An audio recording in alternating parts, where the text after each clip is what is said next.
All right, it's just about time for the penultimate episode of the night. But as you may have noticed by the sort of extended trailer that happened during this intermission, if you have not yet seen Theater Love Story by Cardass Fitch, we highly recommend that you do so. It is now streaming as video on demand through March 27th. It's pay what you can, and on Wednesdays we have our Welcome Experiment performance where pay what you can includes free. So you've got nothing to lose. Come check it out. We're really thrilled by the sheer amount of collaborative effort that went into making this show. We think it's really exciting. We've tried a bunch of things that we have never done before and that we think you will have never seen in a piece of theater before, digital or otherwise. So we hope you'll check that out. Go to notheater.com for more information. And now it is time for our penultimate episode of the night and another newcomer. It's Starbucks and Target, written and directed by Kelly Morton. Enjoy.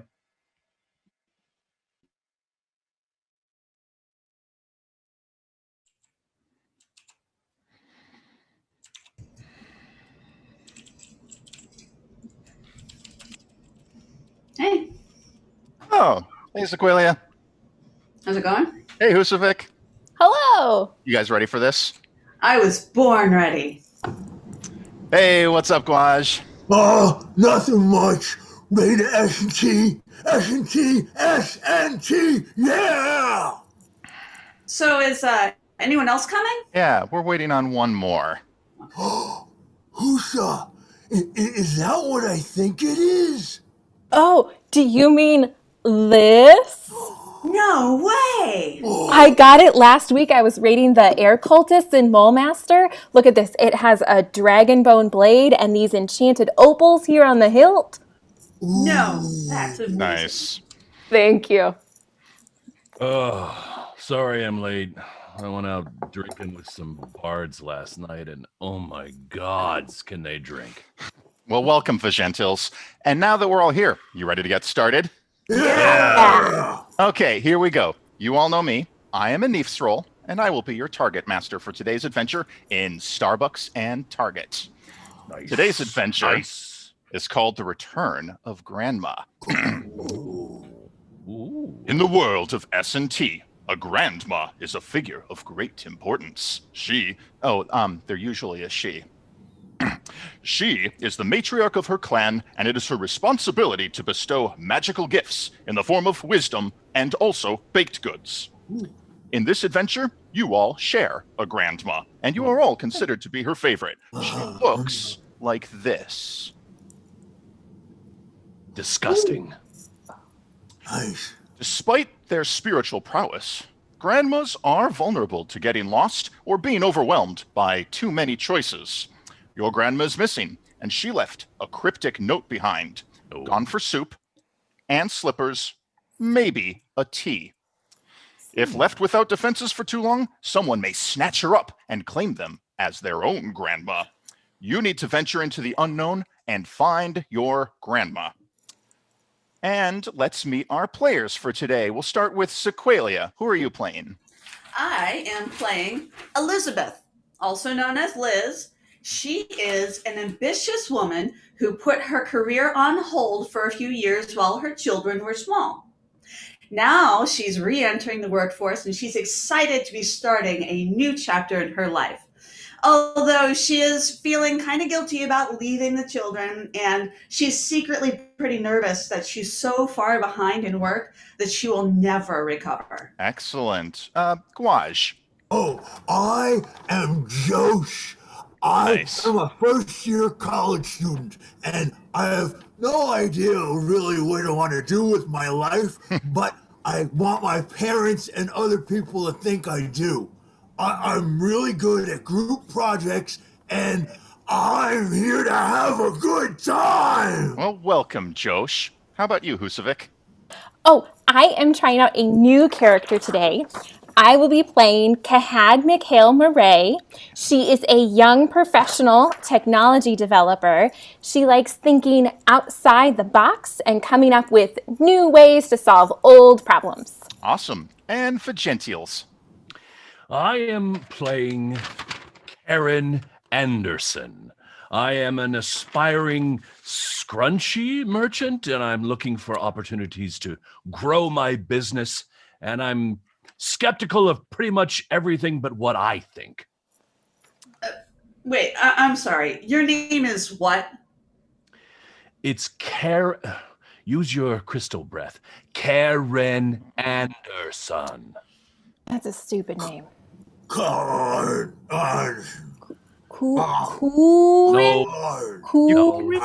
You couldn't have picked something easier to pronounce, Vigentials. Oh, I'm sorry. It's a fantasy world. I'll choose whatever name I want. Okay, fair enough. So we've got Liz, we've got Josh, we've got Kahad, and we've got Kuran. So go ahead and update your names, and yeah. We begin at Eastgate Mall, a village-like cluster made up of shops and restaurants. At this point, Grandma has been missing since dawn. You need to find her before night truly sets in, or someone else may claim her as their own. Right now, it's twilight, and the fires of the target sign glow in the fading sun. It looks kind of like this. Oh. All right. The entrance to Target is marked by floor-to-ceiling glass doors through which you can see a white, slippery-looking floor and bright red signs with numbers on them. As you step up to the doors, they silently slide apart, beckoning you inside. What do you do? Let's go inside. Wait. Well, hold on a second. The opening doors, the firelit signs. Come on, it's like they want us to go in. Yeah. Well, it could be a trap. How do we know Grandma even came through here? Look, the name of the game is Starbucks and Target, Kuran. It would make sense if she's in a Starbucks or a Target. Well, maybe there's another Starbucks we could find and go to. You know, one time I played a campaign where the Starbucks was inside of the Target. Is there a way to see if there is a Starbucks inside of this Target? Sure. Give me a perception check. 15. Yeah, you notice that there's a trash can on the side, and it's overflowing with white cups and green plastic straws. You determine there is indeed a Starbucks inside this Target. Just as I thought. Let's go in. You enter the Target. Oh. On your right are things like stickers wrapped in plastic, and plastic plants also wrapped in plastic, and plastic bags of plastic toys wrapped in plastic. And on your left are rows and rows of swimsuits standing in huddles, and ahead of you, the gleaming white path looms. Red arrows are stuck to the floor, and they say, "This way for savings." What do you do? Karen is going to grab handfuls of this plastic and put it in her satchel. Okay, are you stealing it, or are you going to pay for it later? Oh, depends. Do I get caught? Roll a stealth check for me. Fuck. 4. Okay, a Target employee. She's wearing a red vest, and she walks up to you and hands you a red plastic basket with red handles and says, "Here, ma'am, you can use this basket." Thank you. You're welcome. What are you going to do with a basket of worthless junk? I don't know. I just figure Karen needs a lot of stuff. Well, why don't we follow those red arrows on the floor? All right, cool. I bet that's the way Grandma went. Wait a minute. What are swimsuits? Oh, do any of your characters have fashion abilities? Kahad has personal style. So does Josh. Okay, so Kahad and Josh would know that swimsuits, they're a specific kind of clothing. They're made from plastic fabric, and they're designed to cover the genital parts of a human when they go into the water. Oh, gross. Okay, never mind. Grandma's note said she went for suit and slippers and maybe tea. Aren't slippers clothes too? Oh, yeah. You and Josh would know that slippers are like, think of like hard socks or maybe soft boots, but they're only worn indoors. Why are there so many types of clothes? Guaz wears the same thing every day. But if swimsuits and slippers are both clothing, it would make sense that they're in the same place, right? Maybe, but it sounds like swimsuits are mostly used outdoors, whereas slippers are used indoors. Kind of like how like a pike and a dagger are both weapons, but you wouldn't hang them from the same belt. Oh, good Joe crosses the path and plows into a huddle of swimsuits and yells, "Grandma! Grandma!" Yeah. The huddle splits down the middle, revealing a secret, empty, cavern-like opening where the walls are made out of swimsuits. And as Josh enters, they seal up around him again, and Josh is completely invisible to everybody else, but you can still hear his voice. Oh, guys, come on in, come on in. We're supposed to be looking for Grandma. Oh, come on, it's really cool. Karen goes in. So does Kahad. Okay, fine. Yep, the swimsuit circle swells to fit all of you, and you are now inside the center of a swimsuit clothing rack. Oh. Is there anything else to do in here? Oh. Yeah, then I'm out. Okay. Kahad will go and inspect those red arrows that you said were on the ground. Mm-hmm. Liz too. And Karen. Josh does a forward roll and comes out in a fighting stance. Sure, give me an agility check, Waj. Nat 1. Oh, okay. Sure. So, yeah, Josh goes to do this forward roll, but he gets caught up in the fabric of all the swimsuits, and he's tangled up, and he gets swallowed, and the entire rack is pulled to the ground. And then, domino style, one by one, every single clothing rack in the target falls to the ground. Oh, that can't be good. Yeah, and now a herd of red-shirted zone leaders is headed your way. They look like this.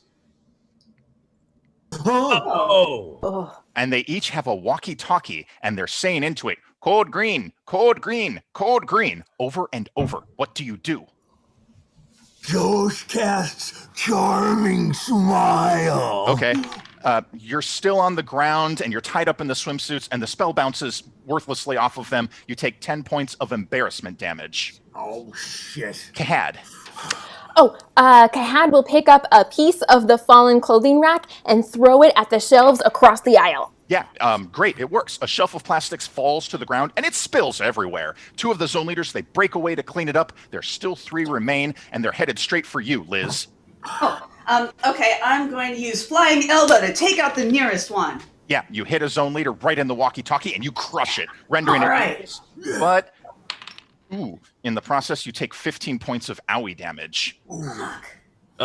Karen casts nasal wine on everyone. I hate this spell. Who wants to buy my scrunchies from my Etsy shop and follow my Insta stories? Selfie click. Okay, you successfully annoy all of your friends and also one zone leader. They retreat, but more of them have responded to the code green, and they form a half moon around you, closing in. One of them says, "I'm calling security!" And you all take 12 points of shame damage. Josh takes a swimsuit and uses it as a lasso on one of the zone leaders. No, the swimsuit falls uselessly to the ground. They're kind of plastic underwear, Guaj. All right, so I'm gonna, Liz, she punches the nearest one right in the throat.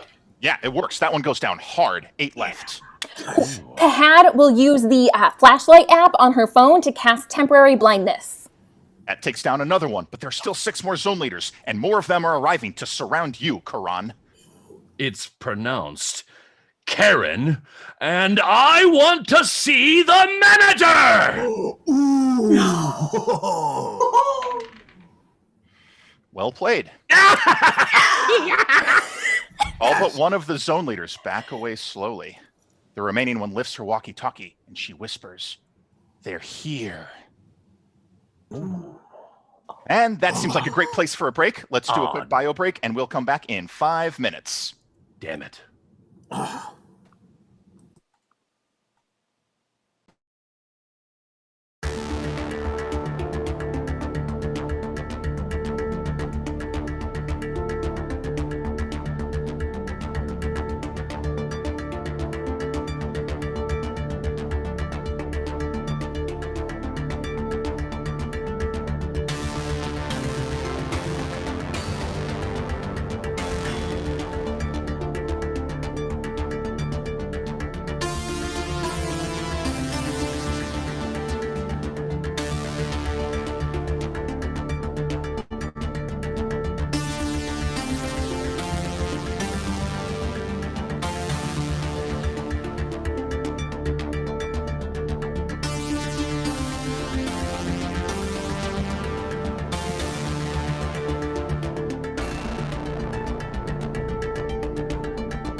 She might be saved as a...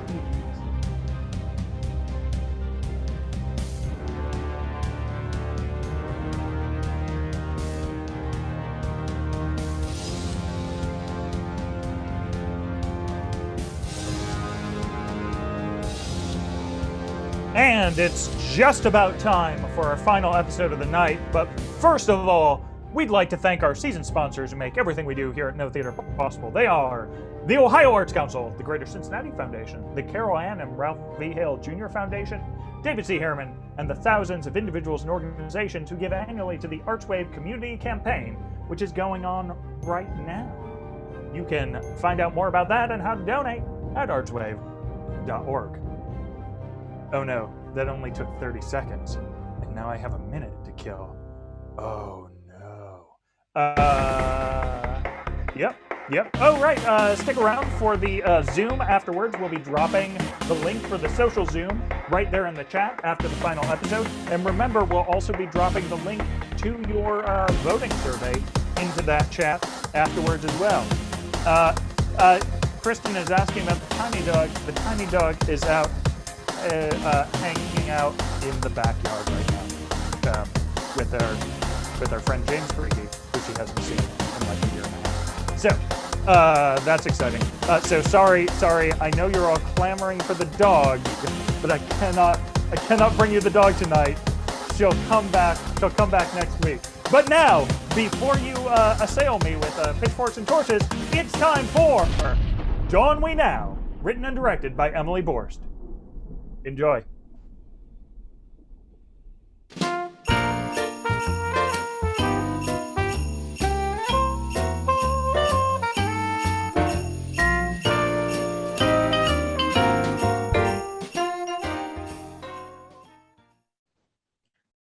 Meet Noelle.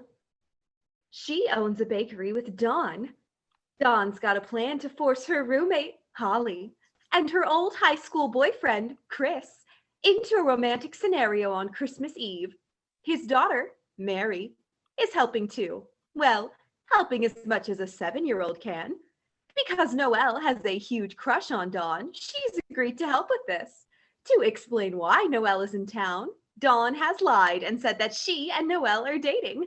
And, frankly, that's kind of messed up. And Dawn hasn't even, apologized for it. Nor has she ever noticed the giant torch Noelle carries for her. Why can't she see? Why can't she see how Noelle feels about her? It's like, girl, you watch all these dumb romantic Christmas films and yet you can't notice the perfectly single girl sitting right next to you, the one who's been there all along right in front of your eyes? Anyway, find out what happens next on Dawn We Now, here at the No Theater Serials. Oh, Paul, I've been so blind, haven't I? It was you all along, and I never even noticed. Alicia, when I saw you dancing with Ed at the Christmas dance, it hurt me so badly. I've loved you, and only you, since freshman year. How come you never noticed?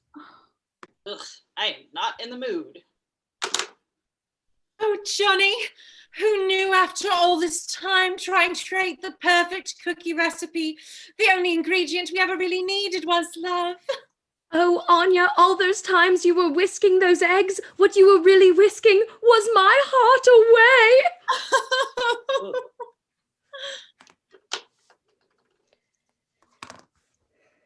Yippee-ki-yay, mother. Hey, Dawn, have you seen The Scissors? What, no romance movies on? This is a romance movie. I mean, I guess in a way, he still has feelings for her. Okay. So do you have them? Have what? The scissors. Oh, no, I don't have the scissors. Maybe in the kitchen. Okay.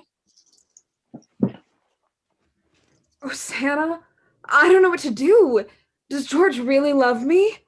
I'm just so scared, so very scared of losing him, and I've never done anything like this before. What if I mess up? What if he doesn't feel the same way? What if it ruins everything? Found them. What? The scissors. Are you okay? You're being weird. Weirder than usual. I'm fine. Totally fine. Just hoping this all goes well. It's gonna be great. When does she get back from her dad's? In 3 hours. Oh, that's plenty of time. Deep breaths.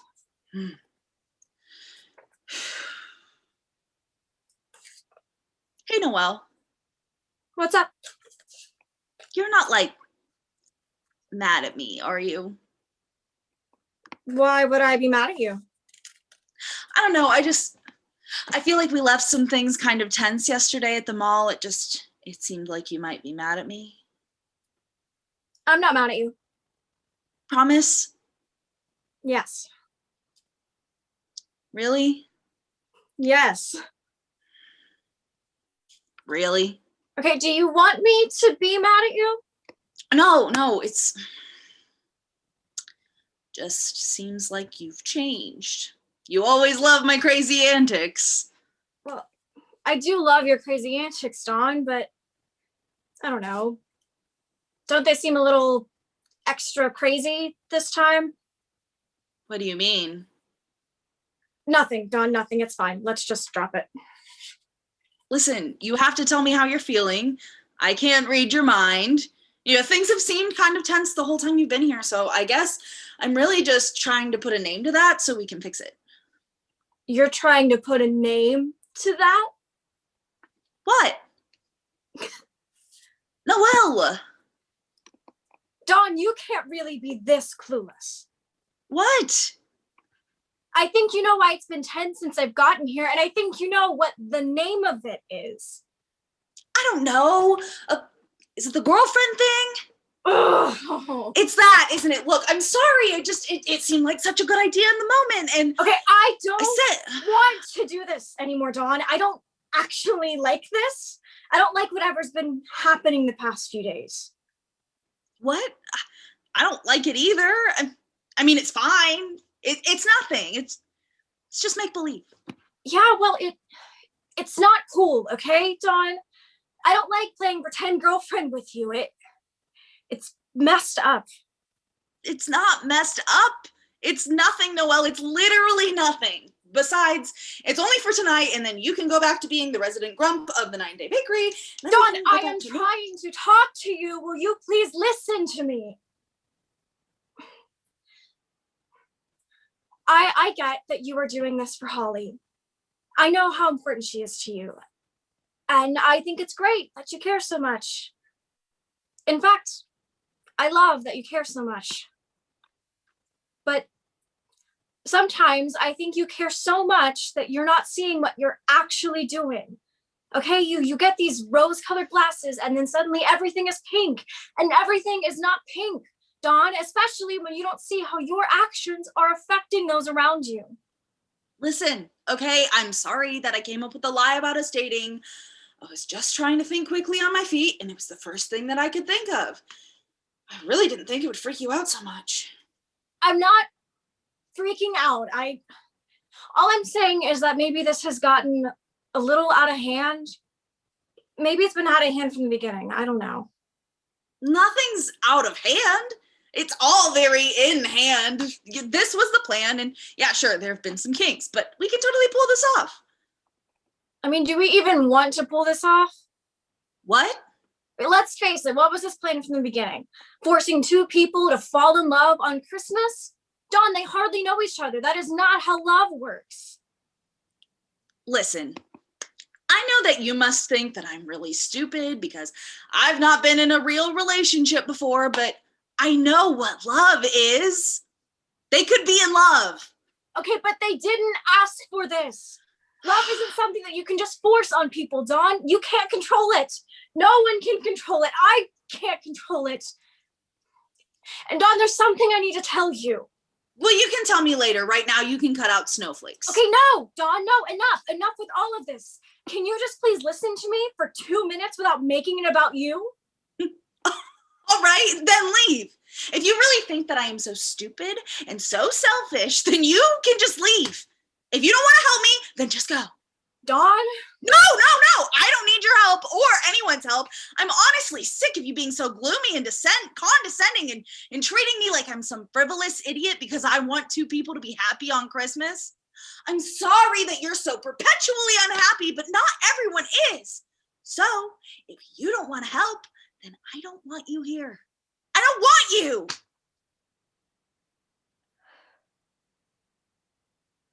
No, well, wait, I'm so sorry. I'm really sorry. This was a really stupid idea, wasn't it? I'm really stupid. No, Noelle, please, I'm sorry. I didn't come here for Holly, Dawn, and I didn't come here for Valentine's Day off or Christmas Eve off or any of that. I came here for you because I wanted to spend time with you, because I have feelings for you, and I thought that maybe you felt the same way. Noelle, wait, please, just give me a second. To fix this, I can fix this. No, Dawn, there's nothing to fix. It's not that simple. And I know that you think that I am just some annoying grump who doesn't believe in love, but I've got limits, okay? And this is my limit, and you are...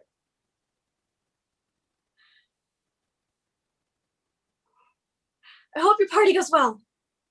Dawn, I think Holly is really gonna like it. Noelle, please. I'll see you at work on Tuesday, and we can just pretend this didn't happen. It just didn't happen. Noelle, no, wait, please. I'm so glad I said how I really felt. All this make-believe, it just doesn't do anyone any good. It's really hard to say how you feel, but it is so worth it. George, I love you, and I have all along. I was too blind to see it.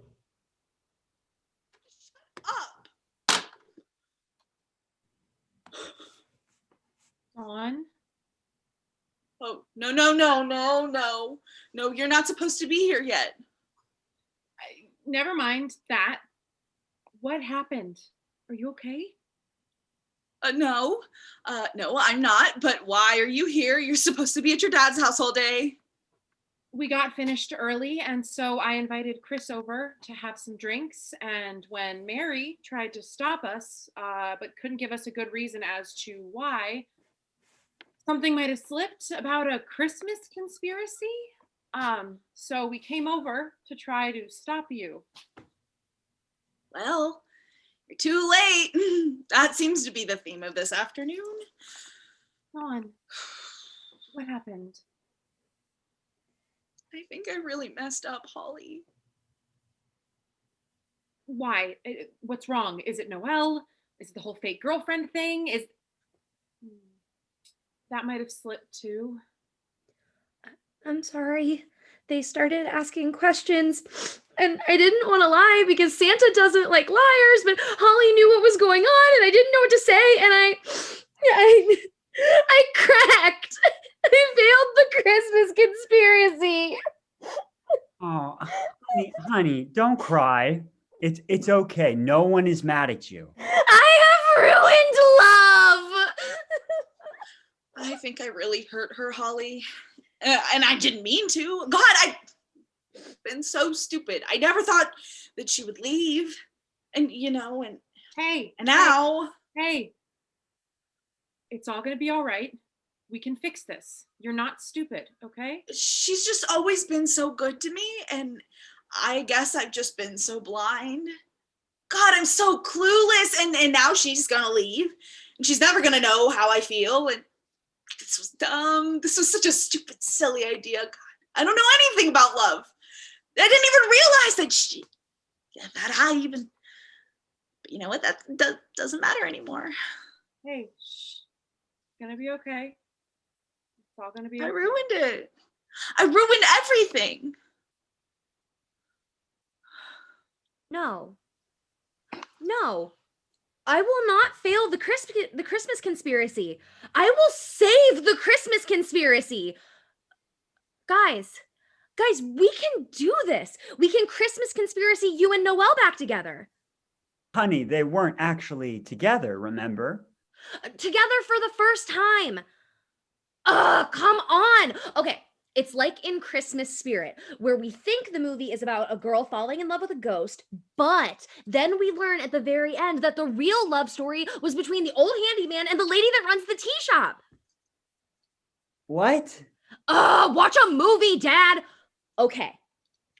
We thought the Christmas movie was about you and Holly, but it's not. It's about Noelle and Dawn. So we have to get Noelle back here so Dawn can confess her love, and then they can make up, and we can all break into a big musical number. Mary, honey, I know you're just trying to help, but maybe that's not the best way. No. This might actually work. Oh, what? Dawn, you can do it to me, but I can't do it to you. I think we can fix this. We can get Noelle back here and have the most magical Christmas dance ever. And maybe not the musical number, though. There has to be a musical number, and they have to live happily ever after. We have to try. All right. You're right. So, what do you say? What? No, I can't make her come back here. Can't force her into a LifeMark movie. That would just be stupid. Oh, weird. Yes, to force someone into a Christmas romance that they didn't ask for. But I think Mary's right. We have to try. And I think Noelle will come around. Noelle doesn't even want to talk to me. Let me handle Noelle. You handle freshening up a bit. Come on now. I'm not going to let you lose the best fake girlfriend that you've ever had. And I'm not going to let all this decor go to waste. You guys really did a lot of work. It's not even finished yet.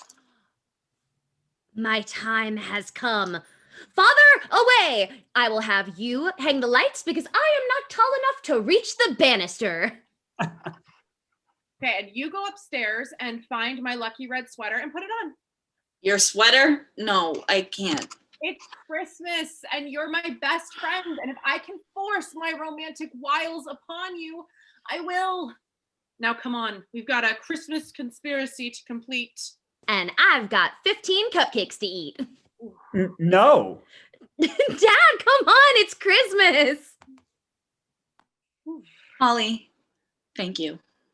What are friends for? Now, go have your Cinderella moment. I'm going to go find Princess Charming. It did just occur to me that I do not know where she is. I've got her tracked on my phone. Yep, here she is. Does she know that you have her tracked on your phone? I track everyone on my phone. You and I are going to have a serious discussion about boundaries.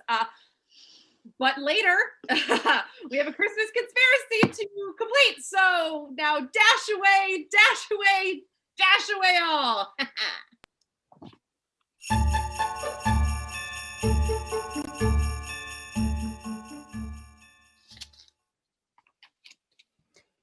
All right, everyone. That was our last episode of the evening, which means now is the time. Zach is about to drop the form of adjudication into the chat right there. Boom, he's just done it. So go there and vote for your top 3 shows. Remember, in order of awesome, where 1 is the most awesome, 2 is the second most awesome, 3 is the third most awesome. And that will determine what continues into episode 5, where we'll be joined by one brand new show as a one-off, and also we'll probably be joined again by a tiny dog. So look forward to that. Do your voting. Stick around for the social Zoom. That link's going to go in the chat very shortly.